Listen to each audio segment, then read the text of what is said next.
Bună dimineața! Unul din 4.000 de copii se naște cu scolioză congenitală, o deformare gravă a coloanei. La 3 sferturi dintre micuții pacienți, malformația este evidentă din primele ore de viață. Ea se rezolvă chirurgical prin mai multe intervenții. Trebuie însă pregătite minuțios, prin programe speciale de gimnastică. Vedem în minutele următoare în ce constă terapia complexă de vindecare a scoliozei la bebeluși. Petru a fost diagnosticat la 3 luni cu scolioză congenitală. La doar 2 săptămâni de la vizita medicală, băiețelul a intrat într-un program de kinetoterapie extrem de eficient în cazul multor bebeluși născuți cu acest defect grav. L-am stimulat din punct de vedere neuromotor, pentru că eu vreau să-l văd că acest copil va merge, și din punct de vedere al acțiunii kinetoterapiei direct pe partea musculară, pe partea de coloană vertebrală, am încercat, pe lângă masajul pe care l-am aplicat, să întind musculatura din concavitate și să o scurtez pe cea din convexitate. Petru are acum 9 luni și săptămânal părinții îl aduc la 3 ședințe de kinetoterapie. În afara exercițiilor speciale, micuțul poartă permanent un corset care i-a ajutat coloana vertebrală să se îndrepte spectaculos de la o înclinație de 38 de grade. Am ajuns la 24 de grade.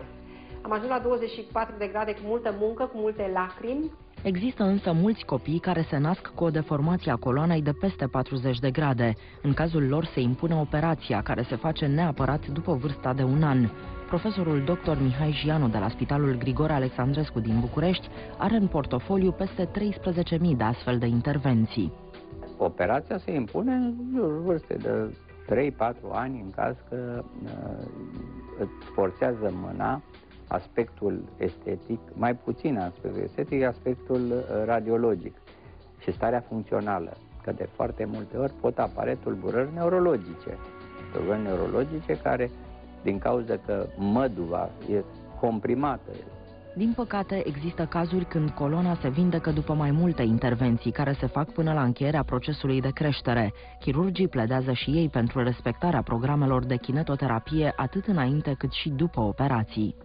Kinetoterapia este foarte utilă pentru că, pe de-o parte, menține tonusul muscular foarte bun. Ca să ajungi să operezi pe coloană, trebuie să dai la o parte mușchii și să rămână pe o porțiune mare coloana, așa cum o vezi în galantar.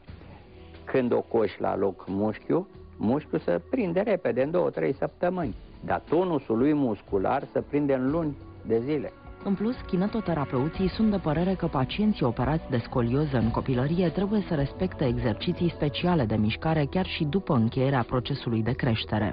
Studiile au arătat că în momentul existenței unei scolioze este bine să se continue kinetoterapia și după aceea, pentru că altfel, în fiecare an, acel pacient va câștiga 2 grade. În felul acesta, un tânăr care a avut scolioză congenitală va avea o ținută corectă toată viața. Accesați astăzi CSID.ro pentru adresele clinicilor unde se pot face intervenții de rezolvare în timp scurt a problemelor coloanei vertebrale. Nu uitați că vă aștept în fiecare sâmbătă la ora 10 cu o porție generoasă de idei pentru a vă menține starea de bine. Și iubiți sănătatea, că e mai bună decât toate. Pe mâine!